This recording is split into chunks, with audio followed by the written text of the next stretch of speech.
Good morning and welcome. This is 10 Years Hence. Our speaker comes to us this morning from Janesville, Wisconsin. Javon Bea is president and CEO of Mercy Health System, a vertically integrated health system in southern Wisconsin and northern Illinois, headquartered in Janesville.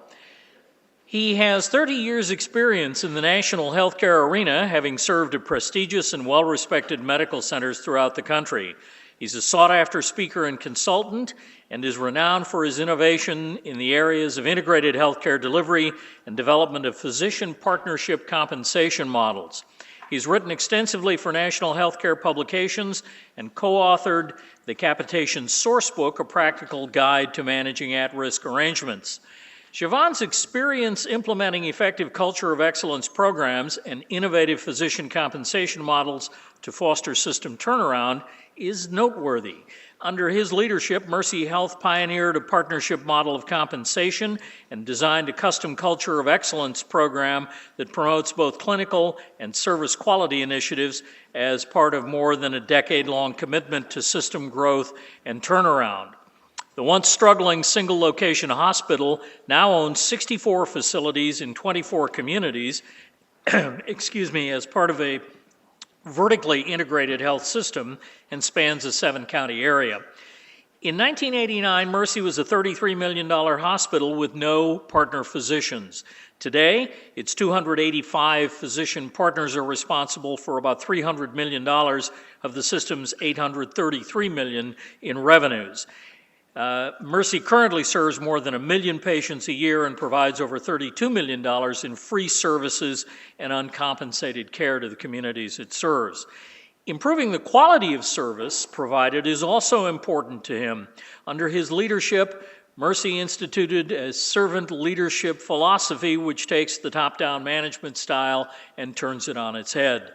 This approach helps empower staff by cultivating an attitude and philosophy of staff as partners, and it engages these partners in their service to patients and other customers. Ladies and gentlemen, please help me welcome Javon Bea. Thank you. Great. Well, good morning. Can you hear me in the back? Okay, great.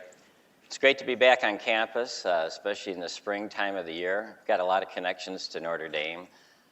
First and foremost, as a payer of tuition, I've had 4 daughters graduate from Notre Dame and a 5th who's a son currently at Notre Dame. I developed an automatic check writing system, and Notre Dame is right at the top of that list.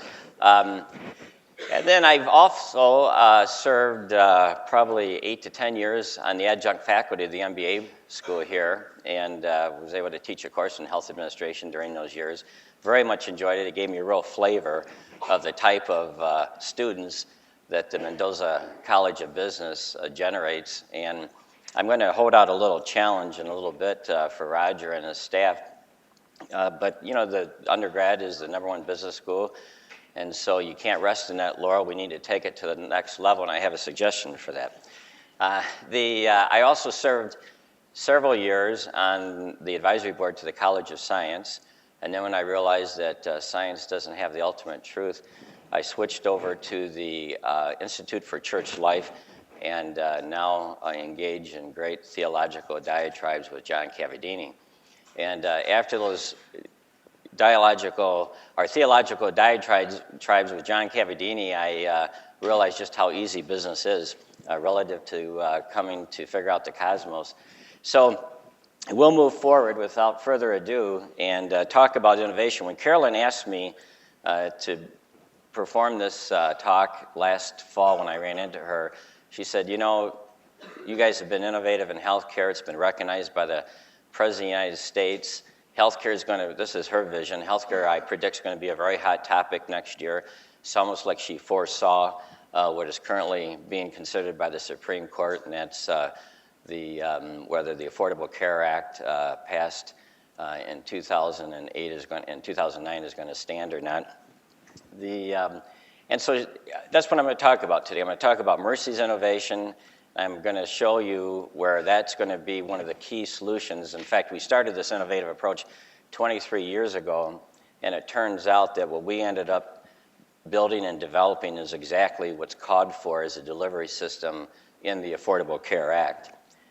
So when we look at innovation, we see that it sometimes starts as a vision, occasionally is created out of chaos, and frequently a survival tactic. I'd say for Mercy, it was the first and the third. It was clearly a vision that we had for integrating healthcare in southern Wisconsin, but it also became a survival tactic. So our innovation story. Mercy, 23 years ago when I went in 1989, was a standalone hospital in Janesville, had lost market share for 6 straight years, had a budgeted loss that year, hadn't added any physicians in 4 years, and didn't have enough cash to meet payroll.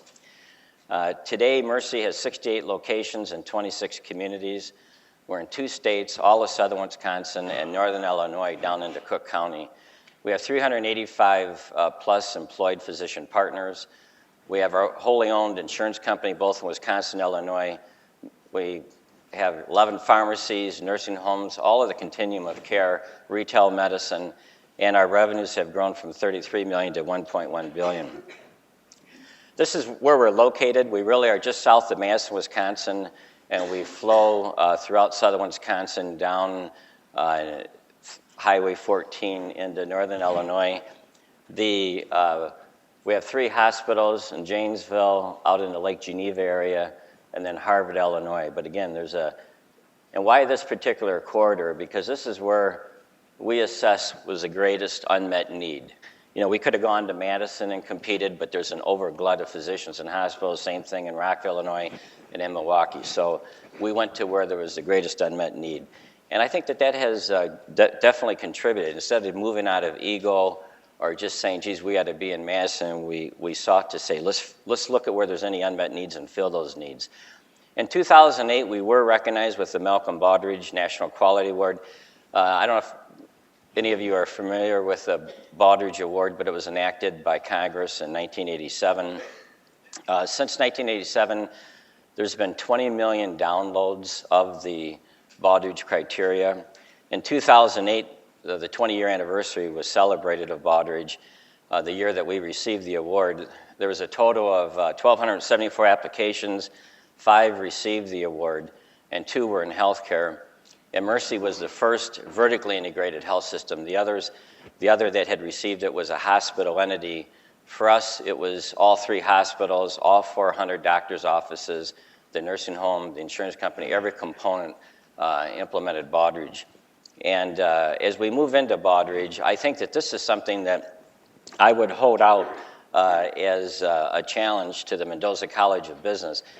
Baldrige is started in manufacturing, and then it moved into small business and healthcare education. I think there's only been 1 or maybe 2 educational facilities to ever be recognized with Baldrige, and it really moves you to a level of excellence. You don't need the whole institution like in the GM, this is many years ago, just the Cadillac division strive for Baldrige excellence, and so the Cadillac division was recognized.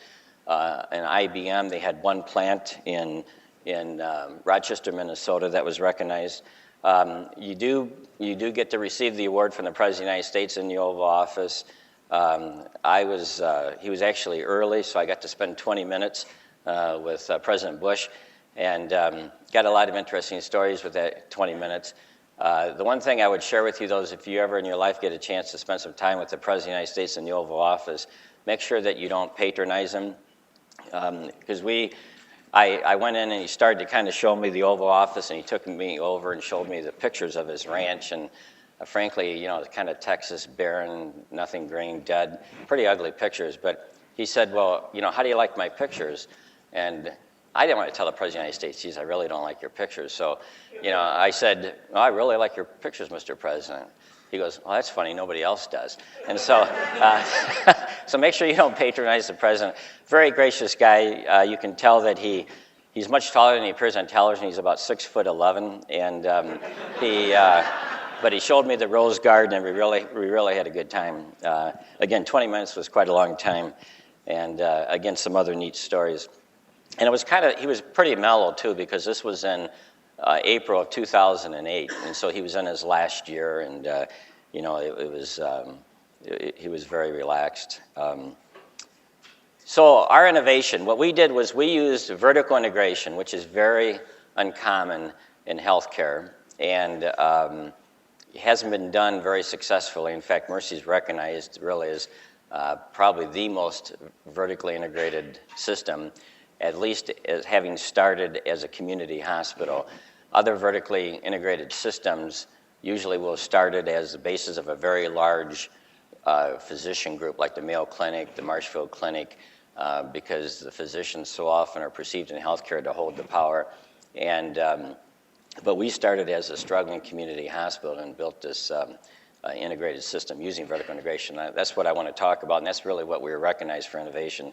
And then lastly, when we built this very diverse system, spread throughout 26 different communities, we had to find a way to tie it all together, and that's what we use the Baldrige criteria for, and still use it today. So a vision for a new idea.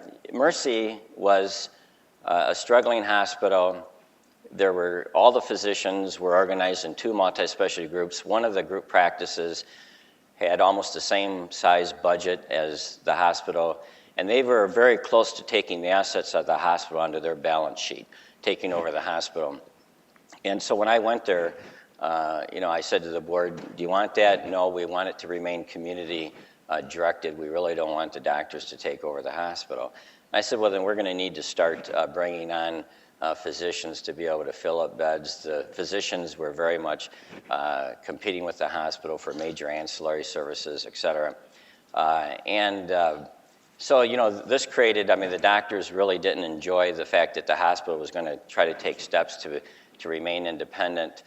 And, little things started to happen, like we built a family practice residency building for our new family practice residency program, which they didn't want, and somebody firebombed it and burnt it to the ground. There were a number of death threats against me and my family.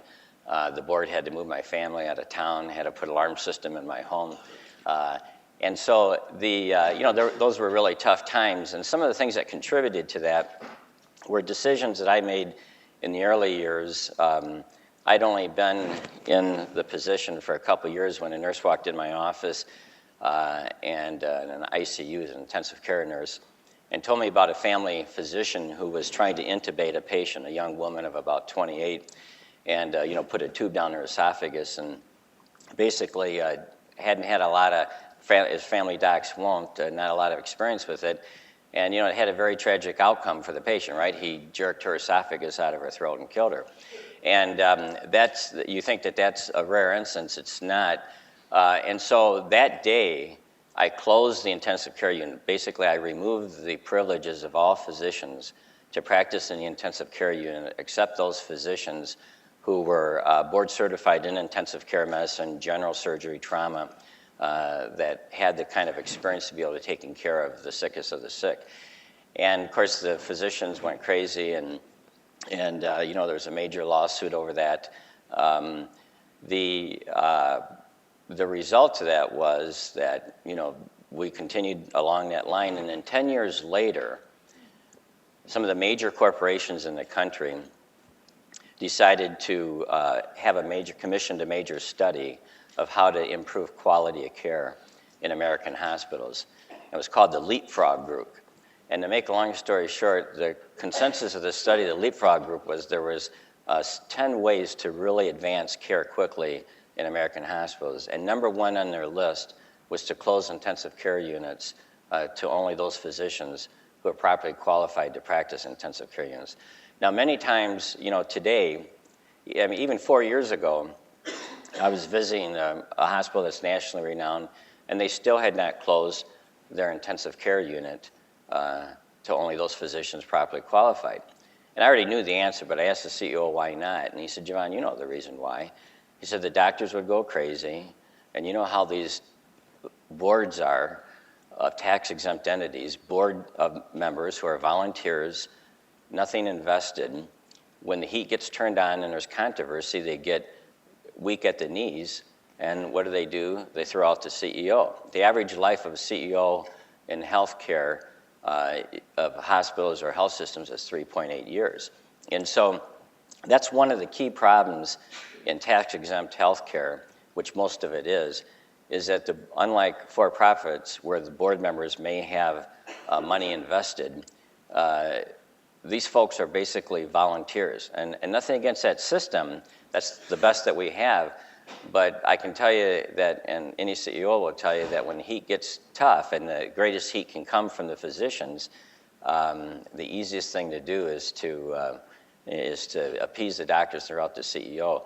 You know, the best thing I could come up with, I mean, it's hard to remove a CSC priest as president, but if Tom Burrish, the provost, did something that upset all of the tenured faculty at Notre Dame, and they went crazy and were marching with signs around the campus to remove Tom Burrish, you know, there's a lot of pressure on the board to deal with that. And that's not an uncommon thing, but it's also why you find CEOs oftentimes don't make those kind of tough decisions.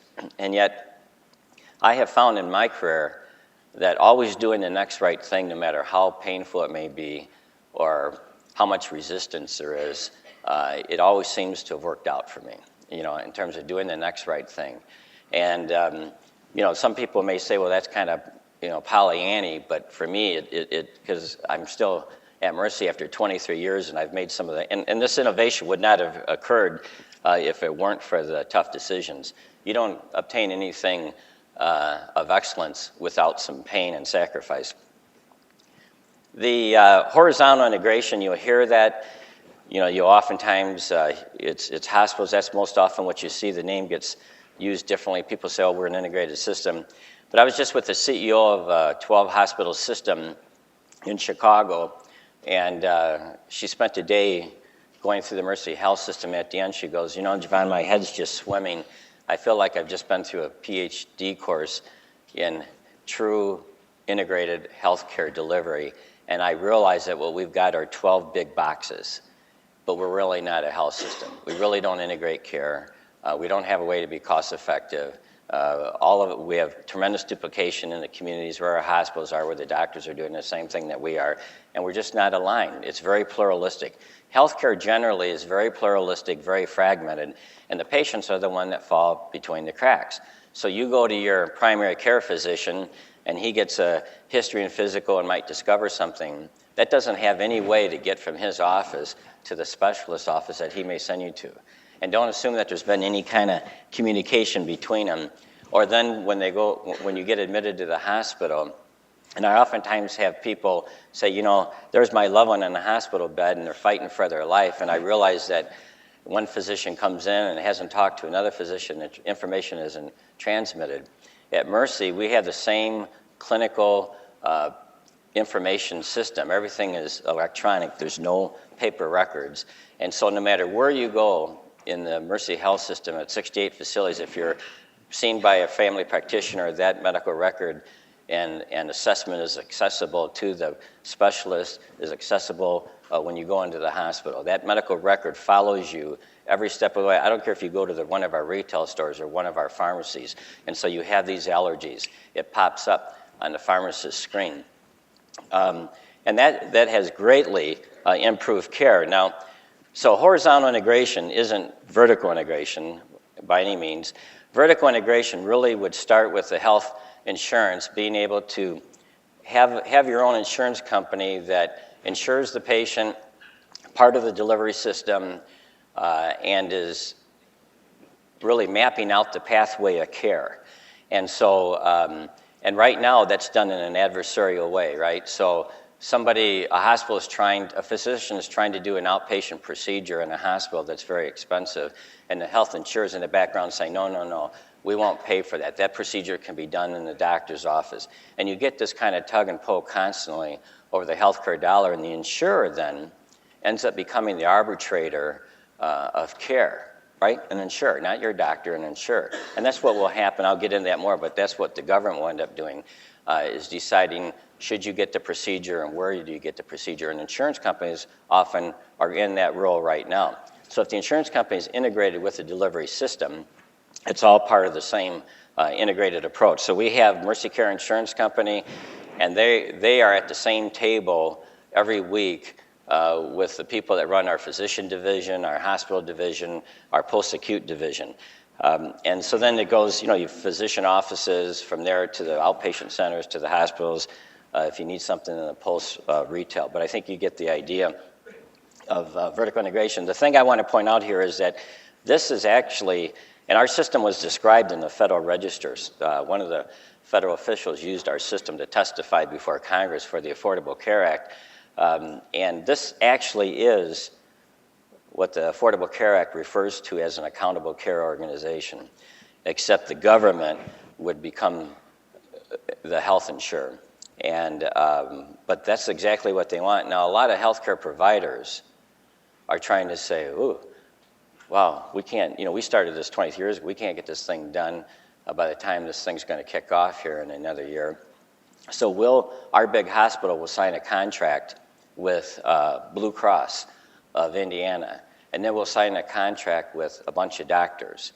And via contract, we will present ourselves as an accountable care organization to the government to say we can become the provider, the accountable care organization for South Bend, Indiana.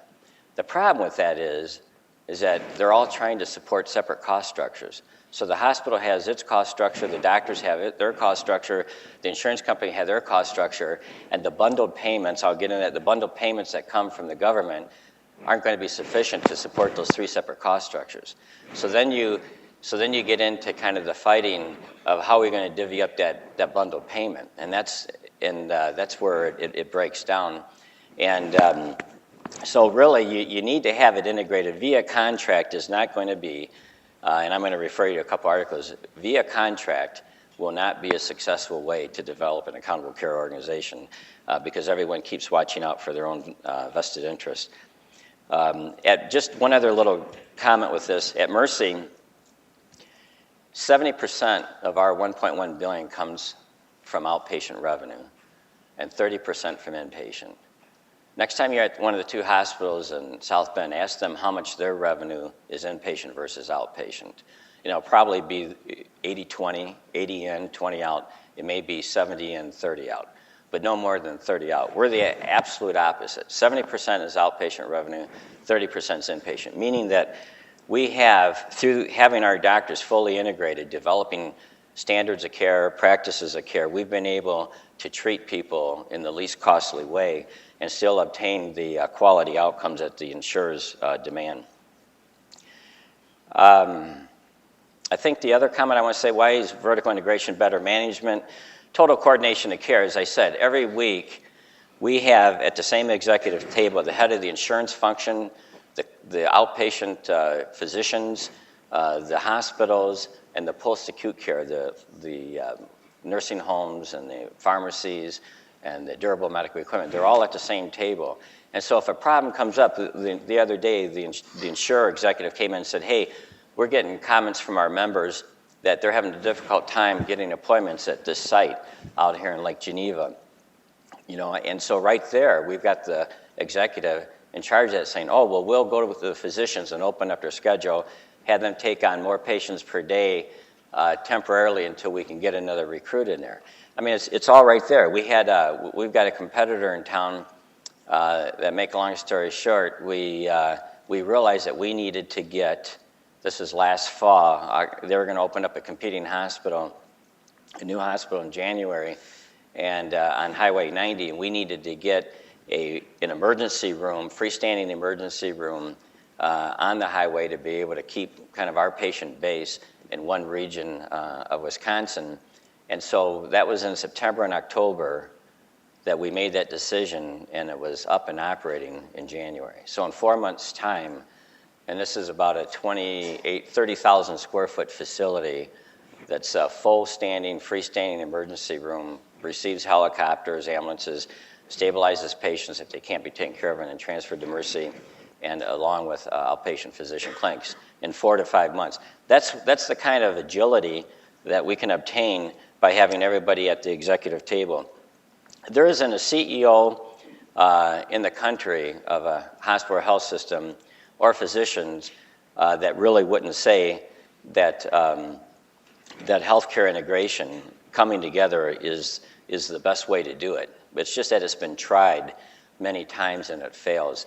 And the primary reason it fails is the diverse Grand Canyon fissure that exists between the culture of physicians and those of executives. And so MBAs are taught to kind of plan their work out and work their plan. And physicians live in a now environment.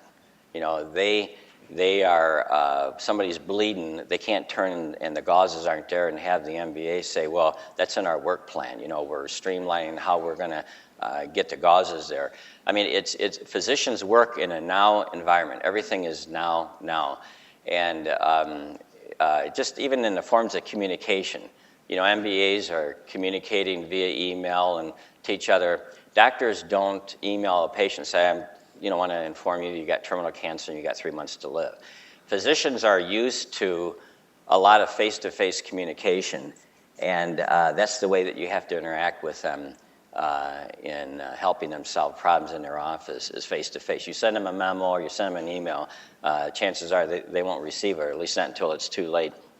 But all the time, there's conflicts. I mean, a physician will walk up to a head nurse on the floor and say, I've got this issue or that issue, and the head nurse or the manager or the floor will say, oh, okay, doctor, and they're very sincere. Sure, I'll take care of that. And what she means is, I'm going to put that on my to-do list. When she said to the doctor, I'll take care of it, in his culture, it was now, meaning he was going to walk away and she was going to take care of it. And he comes back the next day and it's not resolved, and he thinks, well, and I've had doctors tell me, well, your manager up there is a liar. What do you mean she's a liar? Well, she told me she's going to take care of it. And I said, well, I'm sure she is. But the point is, it's the culture difference. In her mind, it was going on her to-do list to the doctor. Taking care of it meant right then and there. Because with patients, that's the world he lives in. It's right then and there. If somebody's in pain, he doesn't say, well, I'll put that on my to-do list. He takes care of it right there. So there's all these cultural differences, and that's what makes it so difficult. So again, everyone knows it's the right strategy. It's just getting the execution right. And that's really what Mercy was recognized for in Baldrige. The other thing, and I'm not going to go into all the compensation issues, but another source of major conflict has been that doctors are separate legal entities, and they have staff privileges at a hospital, but in a traditional sense, they're not part of the tax-exempt 501c3 health system. And the tax-exempt law says that you can't let any asset of the tax-exempt entity, whether it's the cash in the cash register or office space or chairs or equipment, you can't let any of that inure to the benefit of any entity or individual outside itself. Make a long story short, so all these laws are created called inurement, fraud, and abuse, intermediate sanctions that prevent hospitals from giving lower cost rental space to physicians or help with equipment or marketing because the IRS and the CMS, the Center for Medicare and Medicaid, sees that as using dollars that they don't get taxes on, tax-exempt dollars, to fund these for-profit doctors' offices. And so 20 years ago, we developed a motto called the Professional Service Agreement, PSA, but make a long story short, it's a proprietary agreement that I developed that satisfies, because the IRS has audited us, satisfies the IRS. When they read it, they see that the doctors are employees of the health system. And so therefore, there can't be an inurement, fraud, and abuse. They're as much an employee as I am. When the doctors read it, they see themselves as still in charge of their own practice, at least to the things that are important to them. And I don't use the word employee once in the entire agreement. It says professional service agreement. The only thing that even comes close to denoting that is that because our doctors are on production, it says that at the end of the year, whatever they produce, is given to them on a W-2. They will get a W-2 at the end of the year. But it's turned out to be a very successful model, and that's why we've got close to 400 physicians. And it doesn't matter whether they're heart surgeons, neurosurgeons. A lot of hospitals think of employment, they think of like time clock punching employees, and they think of paying salaries. So it's one thing to pay $160,000 to a family doctor. It's another thing to pay $900,000 or $1 million or $1.2 million to a neurosurgeon on a fixed guarantee. I don't have to do all that because if the doctors, when I wake up every morning, I don't have to worry about whether my 400 doctors are giving me an honest day's work, because if they don't work, they're not getting paid. And so it's worked out very well and has allowed us to expand greatly. Again, the shared culture, I think I've alluded to. I just want to give you a couple good reference materials. The Wall Street Journal, it seems like over the last 6 months with health reform, has really covered some good articles. There's actually 4 of them I'm going to refer you to.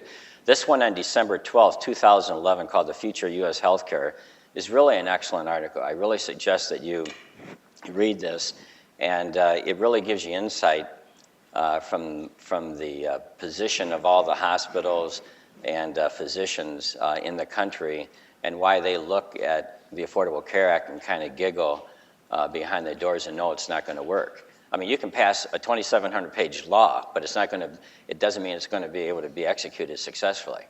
And so this article, I think, really brings out all the impediments to successful execution. The first line, it's all been tried before.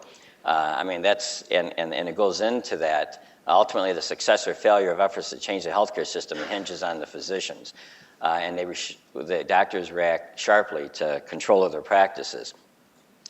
So write that down, December 12, 2011, Wall Street Journal. It's a great article. When it says they've all been tried before, I'm not going to go into this, but it has all been tried before. This is kind of a summary of all the attempts over the last 30 years that hospitals and physicians have tried to work together. The entry models, group practice without walls, open PHO. PHO is a physician-hospital organization where every hospital and doctor can join in.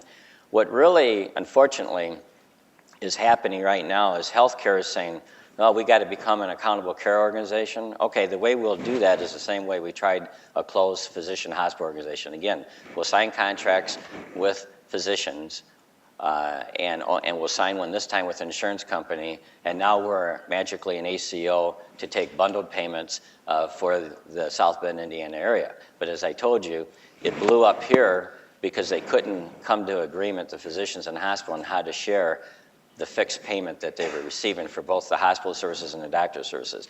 So the only sustainable models has been the bottom 3. The foundation model is really where the doctors are employed by a foundation that's a subsidiary of the hospital. Very similar to our model, the W-2 partner model.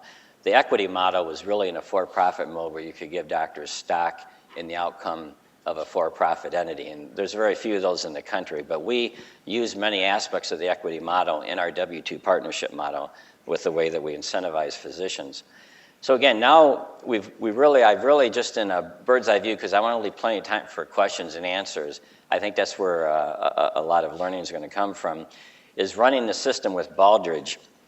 That's vertical integration was our secret of success. It really what won us the Baldrige Award. And with Baldrige, why have other integrated healthcare systems not pursued Baldrige? Well, here's Jim Collins, author of Good to Great. He says, I see the Baldrige process as a powerful set of mechanisms for disciplined people engaged in disciplined thought and taking disciplined action to create great organizations and produce exceptional results. What we do is engage our partners. We have our partners are fully engaged. The board had a attitude morale survey come in and do an attitude morale survey of our 4,000 plus folks, and the consulting firm came back and said, what is going on? What's happening here? And I said, what do you mean? And they said, well, you are like 2 standard deviations off the extreme of people feeling that they're running Mercy Health System. How do you make 4,000 people feel so involved that they think that they're running Mercy Health System? And there's a whole, and we work at that very hard. It starts right from the first day that they commit to the mission and the values, and that they're going to commit to giving us the best ideas. All of our locations, virtually all of our locations, have come from suggestions from employees. Many of our services, I've always believed that there's all this, I don't care if they're a housekeeper, I don't care if they're working facilities, they have brains, they're out there on the front lines, they're seeing things that those in the C-suite don't see, and our best ideas have come from our staff. And we have, I just want to make sure that I haven't skipped over, there was a slide I was looking for in here, I don't think that I have. No. But at the same time in involvement goes accountability. And so we have, every year we create a system dashboard that are matched against world-class best performance. We set the top decile, the top 10% for achieving our goals. The departments develop dashboards. They're posted and what they need to do in their department to achieve the system dashboard. We have every quarter we have leadership report cards showing if the leadership's moving to achieve it, physician incentives. So the accountability, we have a whole accountability system that flows throughout. Baldrige is really everywhere. We're the only health system in the United States, the only hospital that sponsors a homeless center. It's not a shelter. People come, it's mainly for families or women and children. And what we do is we find them permanent housing, get them a job, work with them on other skills development. We had to prove the value of how we're improving the lives of the homeless that came to our center for Baldrige. And after we started this in 1996, and we're still out of 5,000 plus hospitals, the only one that functions in a homeless center. We have Baldrige in over 400 physician offices. You can't script doctors. I mean, they have to be fully engaged in the process. So when the Baldrige team comes around, they talk about knowing the mission, how they implement the mission, how they're accountable for achieving it. We have quality, service, partnering, cost that we really tie the physicians to.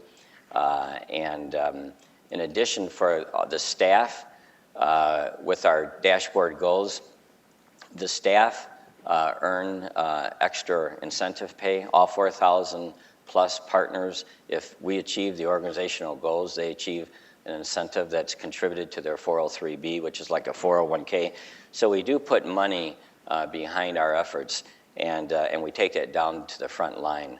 But this is how we break it out for the physicians incentive: 30% in quality, just things like timely completion of H&Ps, other meeting quality standards, quality goals, service, patient satisfaction, partnering for participating physician leadership roles, and cost, making sure that we get our billing, our chart completion properly and getting it billed correctly.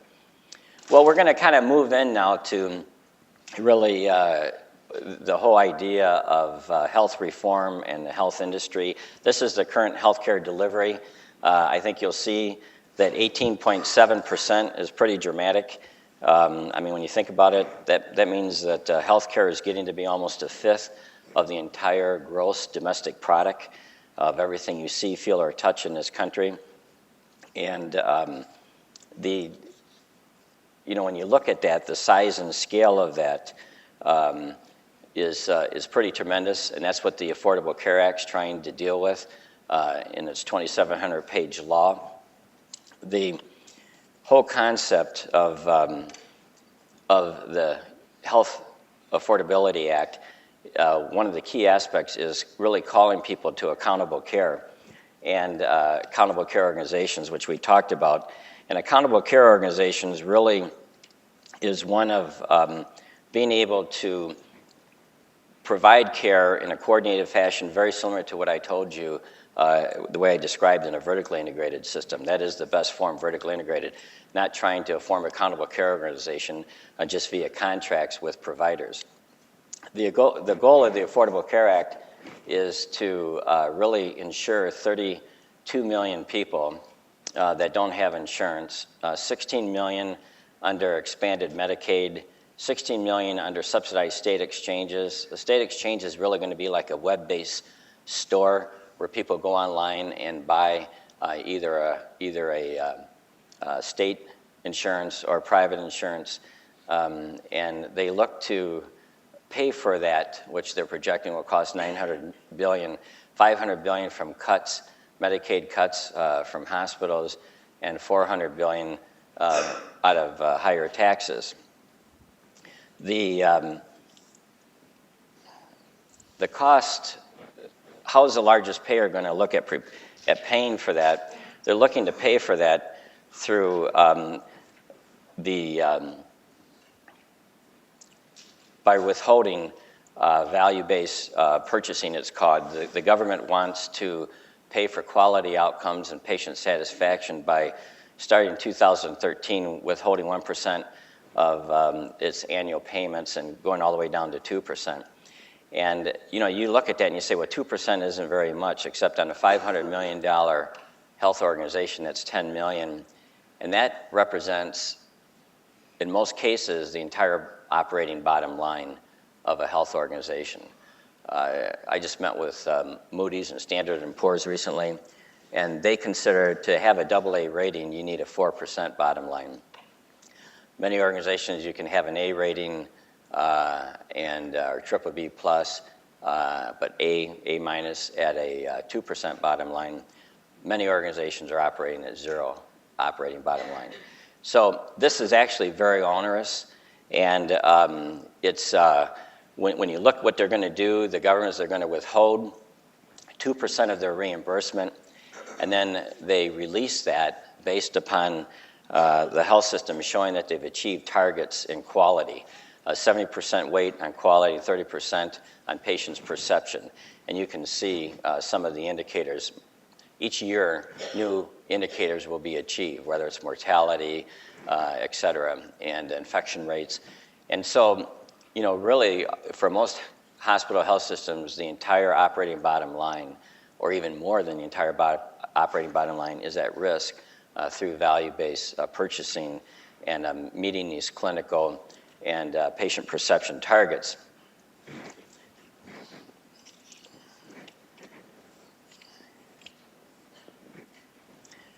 The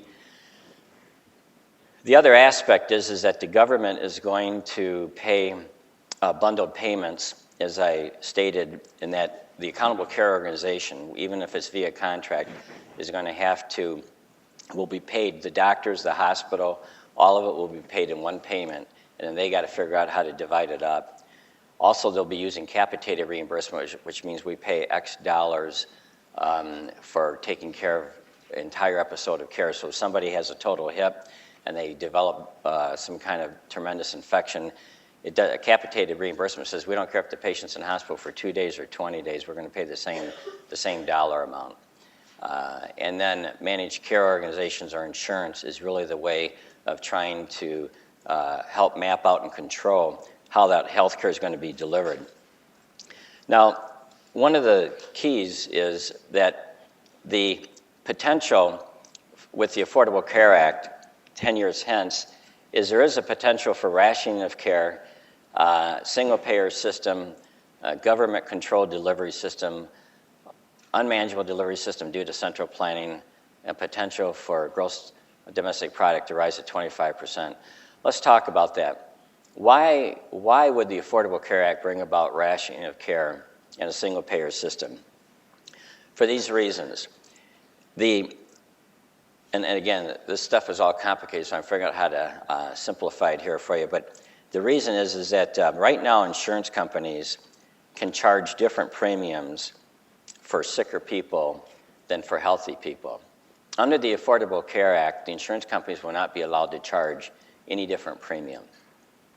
And so as a result, they're going to raise premiums for everybody, including the healthy people. And what happens is that those premiums finally get to a point to where the employers, like Notre Dame, can't afford to pay the premiums. So Notre Dame chooses to pay the penalty to the government, and then all of the employees and students on Notre Dame's insurance will automatically go on to the government program. We'll pick a government program through the state exchange. So it will become very quickly, insurance companies have already stated this, very, very quickly, it will become less expensive for employers to simply pay the penalty to the government than to pay the escalation in insurance premiums, because now the insurance companies aren't being able to differentiate in pools. In the past, we have an insurance company, and in the past we were able to charge very low, moderate premiums for healthy people, and then the high-risk population we put into a special pool. And there's been some government, state subsidy for that called Badger Care. But there are many ways but when you can't charge a difference, that's where it goes up for everyone. Did you all follow that concept? So that's how you end up to the single-payer system. Now, when you have the single-payer system, the government ends up becoming really the employer, if you will, the insurer, and so what they really do is they pay the physicians kind of a lump sum for taking care of their subscribers, the population, and they pay them a fixed salary, and And what happens when you pay the doctors a fixed salary? Their productivity drops. And so when their productivity drops and they're no more doing 8 total hips a day, but they're averaging 3, that's how the rationing develops. That's how the weights occur. So when you talk to people in Canada and England, and as a result of winning this Baldrige Award, I've given talks in several foreign countries. And not too long ago, I was in Slovenia, a small country, but I gave a talk to all the government and business leaders, and then I was with their equivalent of their Secretary of Health and Human Services, who happened to be a family physician. We're having lunch afterwards up in the mountains of Slovenia, and he said, you know, Mr. Bea, I've got to tell you, I'm really surprised that the U.S. is moving in a way that we're trying to work our way out of. And I didn't really have an answer for that, and I said, well, what do you mean? He said, well, the thing that we, our country and other European countries, didn't count on was just how fast the productivity of doctors was going to go down under a single-payer system, and that was going to cause the tremendous backlogs and the big waits for care. And so then when you have the big waits, and he said, we don't have any good way to know how to reverse that. And so we're trying to figure out a way to back our way out of that. But when you have, and there aren't enough family practice residency programs in the country to produce enough doctors to deal with the situation. So when the productivity drops, per doctor, you need more doctors. And we can't produce enough doctors to make up for the drop in productivity. So that's how you get the weights. And then what happens is that it doesn't just become the question that you read in the press, well, should Dick Cheney have gotten a heart or not at his age? It really becomes, you know, should somebody his age get cardiac bypass valve surgery, you know, open heart cardiac bypass, which is a very common procedure. But right now, if a homeless person comes into any one of our 4 emergency rooms, they'll get cardiac bypass surgery as fast as a Blue Cross patient will. Under the Affordable Care Act, eventually, both will be on a big wait list. And so that's where people end up. You kind of try to stabilize them on drugs, and if they live, you know, they live. If they don't, they don't. But that's where people then start to buy. You know, I spent 15 years at the Mayo Clinic up in Rochester, Minnesota, and I still got tons of friends at Mayo. A lot of their business comes from Canada. It's people with the means who don't want to wait 4 years with that excruciating hip to get the total hip or to get the open heart surgery, so they're paying privately. So they're paying for their taxes for the Canadian program, but because of the long waits, they still pay privately, and they come to this country for care. So really, that is, and we can talk more about that, but there's, and even without the Affordable Care Act, Paul Ryan, who's the head of the U.S. House of Representatives from Janesville, I helped him get elected the first time. His wife is very involved at Mercy. All his kids were born at Mercy. He and I communicate all the time. And Paul Ryan just developed the federal budget that he's been passed by the House of Representatives, won't be by the Senate. But Paul Ryan recognizes that we need to reduce cost, and the way to, and so he's built in still the bundled payments, because the accountable care organizations, the way Mercy is structured, is absolutely the most cost-effective way to deliver quality care. And we have no problem receiving bundled payments. We've worked out what the doctors are going to get paid, what the health system is going to get paid years ago. So bundled payments, capitated payments, motivating the formation of accountable care organizations by the deliverers of care is still going to be occurring, and even if the Supreme Court throws out the Affordable Care Act. This is something, though, that is very, very powerful, and this was just Monday of this week in the Wall Street Journal, and the title is "Complexity is Bad for Your Health." This is a quote out of there. "Perhaps Obamacare will be remembered as the breaking point for top-down planning. There's not enough information available for the government to micromanage a system as complex as healthcare, which represents more than 15% of the economy." Austrian economist Friedrich Hayek wrote some 50 years ago about the pretense of knowledge, meaning the conceit that planners could know enough about complex markets to dictate how they operate. He warned against the belief that we possess the knowledge and the power which enable us to shape the processes of society entirely to our liking, knowledge which in fact we do not possess. I really would encourage you to read this article of Monday. It's an excellent article. And what this is saying is that what were our goals in Affordable Care Act? Our goals should have been, we need to get 32 million Americans insured that don't have insurance. How can we do that? We can do that through simply putting them on existing programs that already exist. The Medicaid program in Wisconsin, some states have done, like Wisconsin has Badger Care, and so people who didn't qualify for Medicaid get on Badger Care, which is a state subsidized program, pay low reimbursement, but still we accept all Badger Care. So you cover the 32 million people. What is the other major goal of the Affordable Care Act? It's to really start to control the cost of care, the health care escalation. Almost, 18% of GDP on its way to 25 in X years. The way to do that is really what I think Paul Ryan is saying, is that we need to motivate and move separate hospitals, separate doctors, separate insurance. We need to move to have them not just via contract, but truly form integrated entities like Mercy, and then to accept bundled payments, single payments. And we are happy to accept single payments. We do it right now from the state of Wisconsin for Badger Care. We're the largest receiver of Badger Care, single payments for the poor in Wisconsin, because we make money on it. Even though it's a minuscule amount, but why do we make money? Because we have one cost structure we're trying to support. We're not trying to support separate cost structures of hospitals, doctors, separate cost structures, insurance, separate cost structure.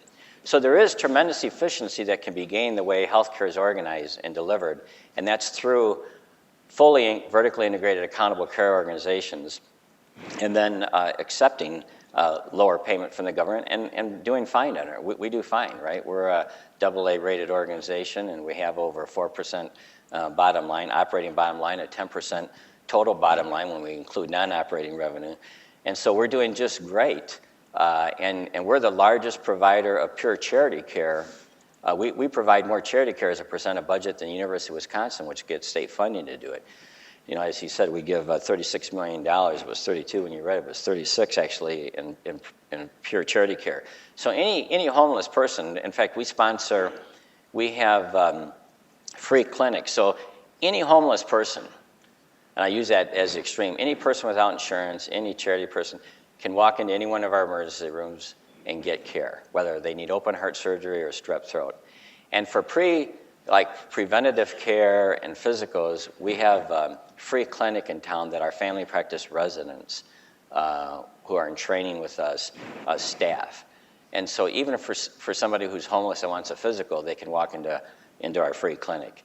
And that's been some of the comments made, and there's more of those that exist, and there can be incentives, federal funding. So I guess on one side, one argument is that the major goals of the Affordable Care Act, which is to cover the 32 million people and to reduce the cost of care, can be achieved through existing programs without having to regulate the entire American healthcare industry for all 300 million people. And I just think that you ought to take this quote and really read it and meditate on that. It's very powerful. A last Wall Street Journal article, January 23rd, 2012, what they're saying about the accountable care organizations is it's good, but don't think it's going to be the panacea, because people still have to take responsibility for their own care. And so it says the biggest problem with ACO isn't that it's a faulty business proposition, but the patient's role. Despite all the rhetoric about ACOs being patient-centered, it's a paternalistic, we'll decide what you need kind of model. Patients need to be active agents in their own health and in an effective care system. And so, I would encourage you to read that.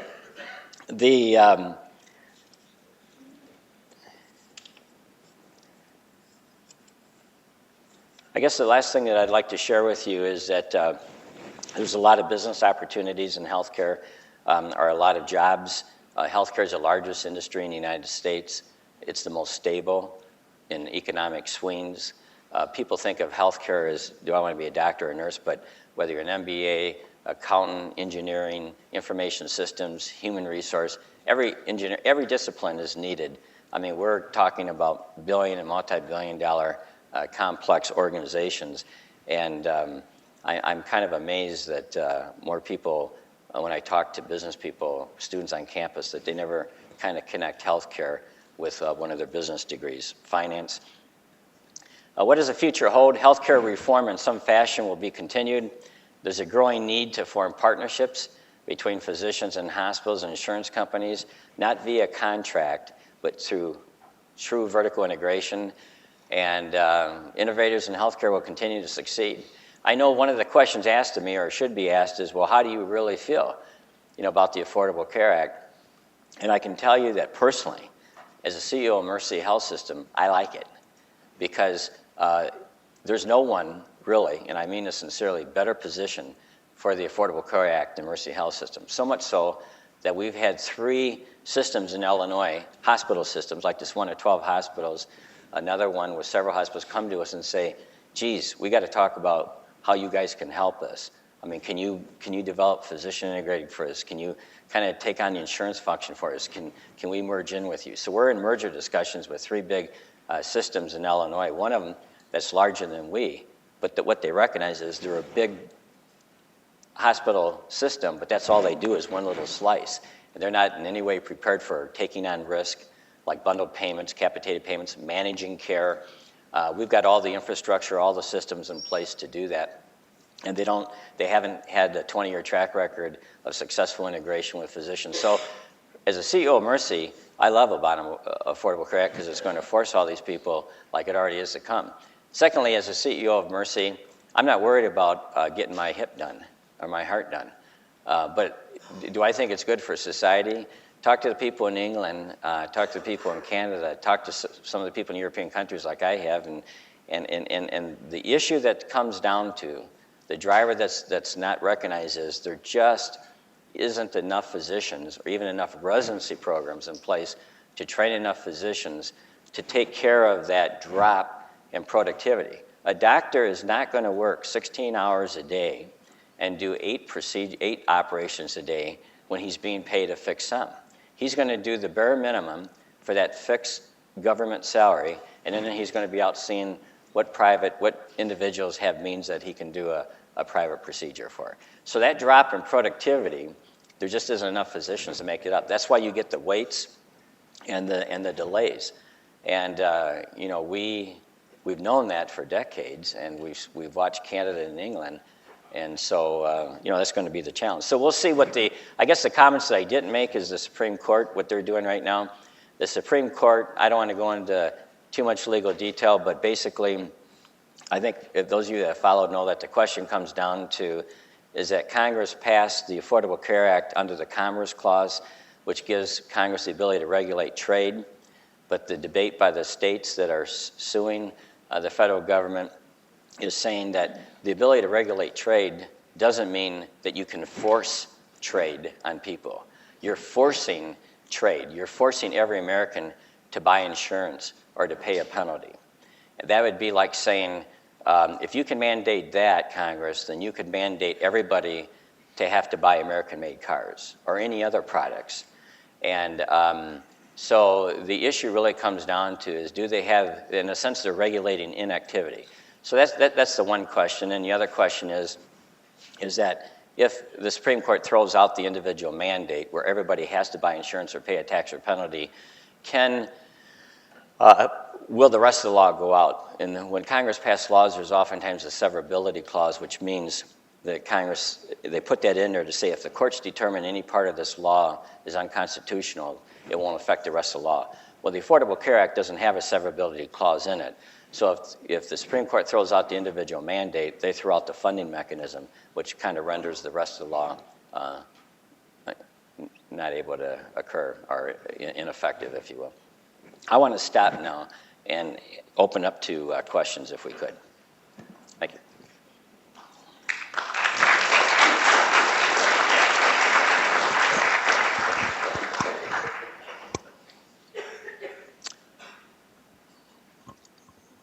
Don't be shy. You got to get an icebreaker here.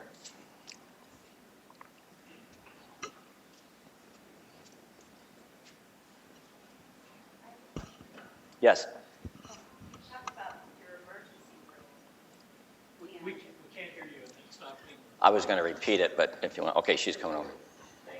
Sure. Go ahead. You were first. You said you were well positioned in a business sense if the Affordable Care Act was upheld. If it were struck down, would your business model change at all, or would you continue on the path you're on? Yeah, no, that's a great question. It wouldn't change because we started the business model 23 years before the Affordable Care Act was thought of. And that's kind of that's why Carolyn asked me to be here, and that's why we are known as being an innovator in healthcare and why we received the Baldrige Award, because we believed over 2 decades ago that the best form of care was where it's all vertically integrated, it's all at the table, to avoid the patients getting lost in the gaps between different doctors' offices and the doctors' offices in the system and the insurance company. I mean, our patients talk about it's just, they just said it's just so easy to navigate through the Mercy Health system. In many communities, I've read where people of means hire what they call healthcare navigators or healthcare advocates, people who will help them navigate through the pluralistic, fragmented system in their community of healthcare. And just by the very fact that if a system isn't vertically integrated, the primary care office, the specialty office, the hospital, they're all going to be on different information systems. I mean, when patients come to any one of our 68 facilities, they give their demographics, their insurance, their clinical information one time. They never have to give it again. I mean, it's there. And so wherever they travel, whatever our hundreds of doctors they see, whatever subspecialists, all of the information, everyone gathers a little additional piece of information on that patient, starting with maybe the nurse practitioner they saw, their family doctor, and then to this specialist. And you want all that information available so nothing gets lost in the cracks about an allergy or this condition or they had high blood pressure or whatever. And you hear about the mistakes in healthcare. It's never intentional. It's usually due to information falling between the fragmented pluralistic cracks of the current healthcare system. So we would definitely continue our business model. That's what we've been developing for the last 23 years. I'd love to say that 23 years ago I had a vision that the government was going to do this, and that's why we developed it. That wasn't the case. What I believed was this was the right way to deliver care, and it's proved for us to be that way. Does that answer the question? Great. Yes? I have a question. You talked about your emergency room, and when a community needs health care and goes to the emergency room, for example, for strep throat, how do you work that out? How have you helped people to understand a more effective way instead of using the emergency room? Oh, okay. Well, we have, I think, let me see if I make sure I get the question. That I was getting a little ricochet. You're saying when somebody goes to the emergency room with strep throat, how do I help them understand they don't have to come back to the emergency room for that? Yes. Is that right? Yes. Okay. A couple things. One is that we actually have separated out our urgent care centers from our emergency rooms. And we've already done a big educational campaign, and we actually started a campaign where if somebody comes to an urgent care center and they wait more than 30 minutes, we'll give them a dinner certificate for 2. And we did that to catch people's attention that unless you're bleeding and your chest is blown out with a heart attack, you don't need to go to an emergency room. Because what would happen in the past, when the urgent care and the emergency room was one, people would come with the strep throat, and then all of a sudden a big ambulance would come in with 2 or 3 car crash victims that requires major trauma care taking 6-7 hours, and people wait in the emergency room with strep throat. So we physically separated out, and so people aren't kind of going to the same location. They're going to a different location for urgent care versus true emergencies.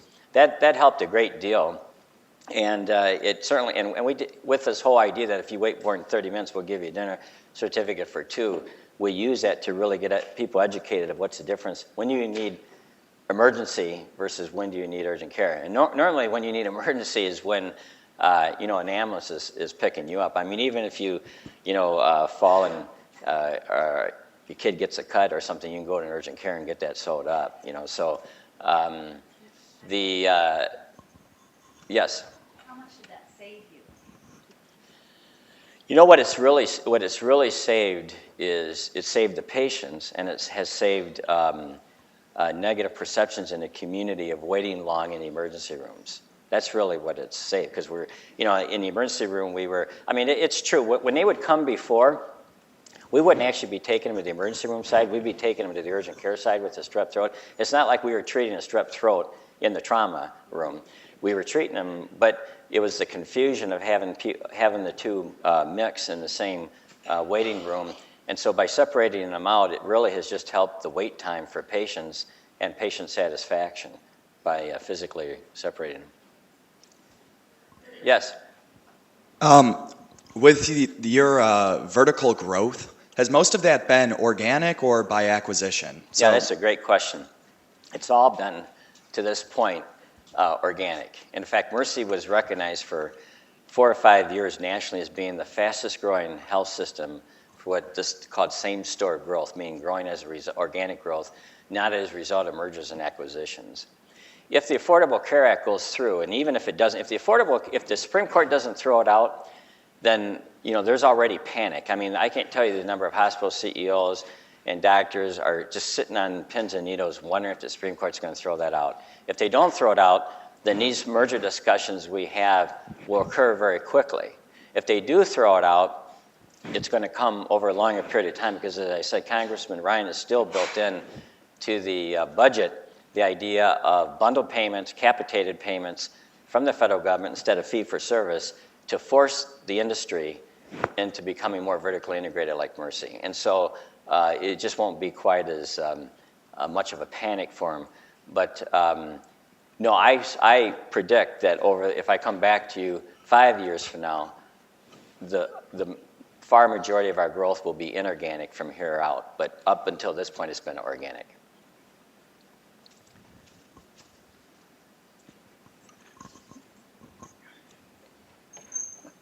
Yes, you mentioned insurance. Can you talk a little bit about how your insurance works as far as if it's fully insured or self-funded? Do you have in-network, out-of-network providers? And if a provider doesn't want to be part of your system, how does that work? Are the reimbursements still the same? Yeah, there's you bring up another article that I wanted to refer you to. On the one that it's a great story, and it is on March 27th, Wall Street Journal. It's March, I just want to try to find that page, but it's the March 27th Wall Street Journal, and it talks about health providers competing for care in Pittsburgh. But basically, so read that. That's a follow-up, March 27th. The answer for us, for our insurance company, is very typical, is that we actually go to an employer. We do actuarial data, we get history data, and health data, and we do an actuarial analysis of the employees, and then we present to the employer alternative health plans. And so we say, we'll provide with a 20% copay and maybe $500 out of pocket. We'll charge you this much money, and then the employer can decide what kind of a copay or premium they want to charge the employee. So we give 3 or 4 different levels of coverage that the employers can offer to the employees. If they want to pay a little bit more, they get more coverage. And and then our job is but you got to remember that most insurance companies, if not all, health insurance companies are regulated by every state insurance commissioner. So we have an insurance commissioner in both Wisconsin and Illinois, and we can offer those different products of levels of care, and people can choose to buy it, and then we go about trying to manage people's care, because we're responsible for their total care. So we always talk about the cases. We buy reinsurance for over $1 million, over $1 million. But it's nothing. I mean, if you get, this term is a medical term, it's not a good term, it's called the bad baby, meaning you get a baby who's premature, has all kinds of health problems. I mean, you can spend a couple $1 million on a baby like that very quickly. Well, you only need, a few of those, and it really throws your budget off for insurance companies. So we buy reinsurance beyond a certain level. And we do have all of the Mercy physicians, all the Mercy entities, of course, are providers, but we do have physicians and hospitals that are providers of our insurance products, and they have to, they can be providers of that, and they, provide us certain discounts. So yeah, I have to say it's a very standard approach. I think the thing that is really innovative is that when the state of Wisconsin came out with this program called Badger Care for all the non-Medicaid poor, most insurers backed away from it, and we embraced it and are the largest provider of Badger Care because our health system that's behind the insurance company can provide that care with that single cost structure to still do okay under the reimbursement of Badger Care. Do you follow me? Okay. I hope that answered your question. Other? Yes. Oh, here you go.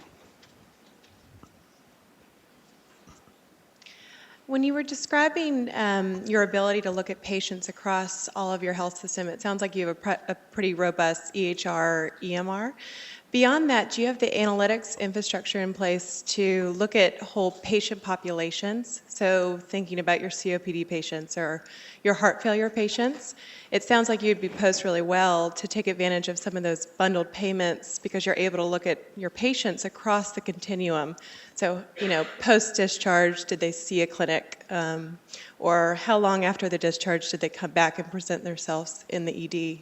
So just wondered if you had those kind of infrastructure in place. That's the whole medical management component. And so that's the other aspect is that if you're a Blue Cross, you're not one with the provider system in really sitting down between like our insurance company physicians who are kind of medical managers oversight, plus our clinicians who are providing care and come to the best standards of care. And so, for example, this was just recently, we had a real influential orthopedic surgeon and been around a long time, he was very busy, and he was scoping knee pains at a higher rate than what our other 12 orthopedists were doing.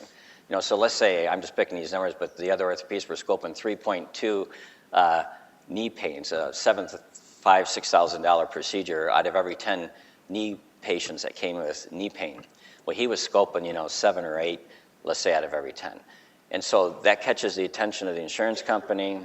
The insurance company doesn't just get in a battle with him like it would normally occur. A Blue Cross would be arguing with him. And we're able to pull together his colleagues and sit in a room and say, hey, Fred, his colleagues are saying, what goes on? I mean, the other 12 of us are averaging 3.2. Why all of a sudden are you getting knee pain patients that require 7 scores? So that kind of analysis goes on all, and that's really where we continue to perfect. It sounds, this is the part where if you were all doctors and I said this, you'd start throwing things at me, whatever you had. But and I've done this, but there's a physician actuarial firm in Milwaukee called Milliman Robinson, and I had them speak to all of our 400 physicians. And Milliman Robinson started by saying, we're here to tell you that 70+% of the care you give is unnecessary. And of course they want to, and I guess the point there is that shows a tremendous opportunity to provide optimal care for the patient. And you got to remember, patient care isn't without risk in itself, right? Just because you think, oh, isn't that doctor lovely? He put me in the hospital to do this procedure instead of doing me outpatient. He may not be doing you any favors because now you're going to be subject to nosocomial infections or hospital-acquired infections. In other words, running into doctors and hospitals, you need to do it, but it isn't necessarily that more care is always is always better care. So where we're at as a system, but see, we can have those discussions because we've long worked out the struggles of we don't compete with our doctors over who gets the X-ray revenue, who gets the lab revenue. We're not in competition with our doctors. We're all on the same team. They know how they're getting paid. We know how the system's getting paid. We've worked that all out, and we're all part of the same tax-exempt entity. And so now we can focus on how to really deliver optimal care and cut down those unnecessary procedures without compromising patient care outcomes. But you don't even have a chance of doing that when you got a bunch of independent doctors and an independent hospital. Good questions, yes?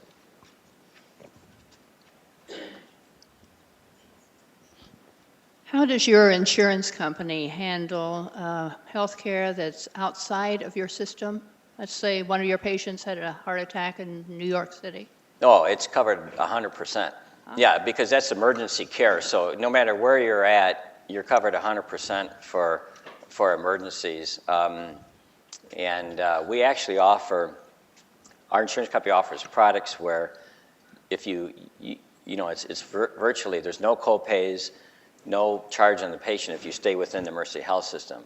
But if you want to be able to stay in Mercy or go outside of Mercy voluntarily, not when there's emergencies, then you pay a higher copay. But in the case of emergencies, you're covered wherever you're at, in the road. I mean, we had one of our patients that was down, I'm trying to think, in Bahamas or Virgin Islands or something, and had a problem. They were treated in the emergency room, but we flew a med flight jet down to pick him up and bring him back, to take care of him because they couldn't take proper care of him whatever island he was on,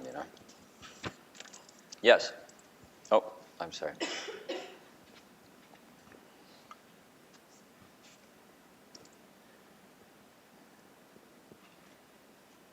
Any other good questions?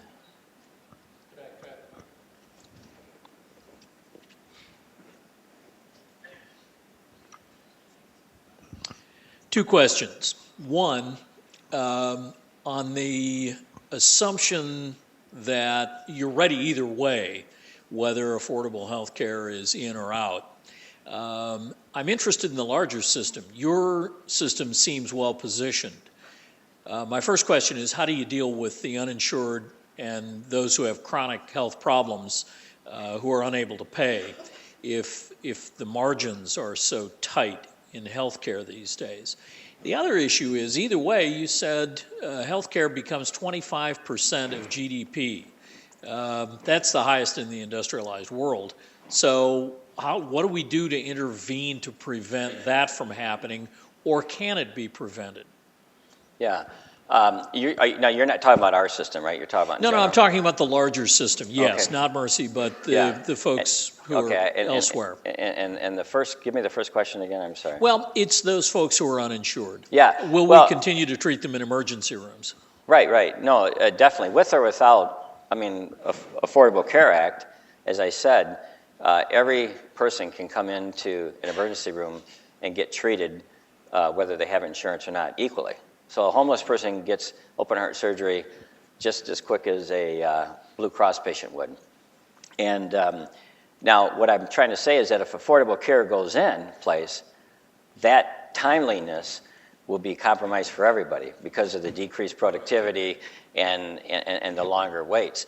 But I think that the issue was how to provide insurance for the 32 million people, because the 32 million people that don't have insurance can walk into any tax-exempt emergency room and get care free of charge right now. That's been under law. You can't be tax-exempt that was passed in law some years ago, without providing free care to anyone, whether they have the ability to pay or not. The issue for the 32 million people is, how do you kind of take care of preventative care and physicals and that sort of thing? And that's where I'm suggesting that we have the mechanism. Wisconsin's already done it, right? They've taken everybody, and either they're on Medicaid, the poor, or they're put on Badger Care. And they said, who wants to take care of Badger Care patients? Well, we wanted to take care of them because we had the ability to take care of them, with a low margin. And I think that the other issue, even without, and this is where the Republicans, whether it comes through or not, are in agreement with the Democrats. Paul Ryan, who's leading that effort for the federal budget, everybody believes that healthcare costs need to be held in check so it doesn't get to 25%. And the way to do that is, again, saying to every locale, every community, if you want to deal with Medicare, Medicaid, the federal government, all the people we insure, there's $2.8 trillion spent in healthcare. 1.1 trillion is paid by the federal government. You know, they're the insurer of 1.1 billion. So they're a large purchaser of healthcare, 1.1 trillion out of 2.8 trillion. And the federal government can, through these bundled payments and value-based purchasing, force providers to become mercies, and bring the cost of care down so that they can operate and still achieve a margin. Do you follow me, Greg? Got it. Okay. One more or no? You're standing between them and lunch. All right, sounds good. Thank you very much. Javon Bea, thank you very You bet, much. you bet. Thank you. We have here a lovely, affordable Okay. fleece for you. Great. Hoping that I'll wear keeps it. you in Great. good shape. Great. Thank you very much. Thank you.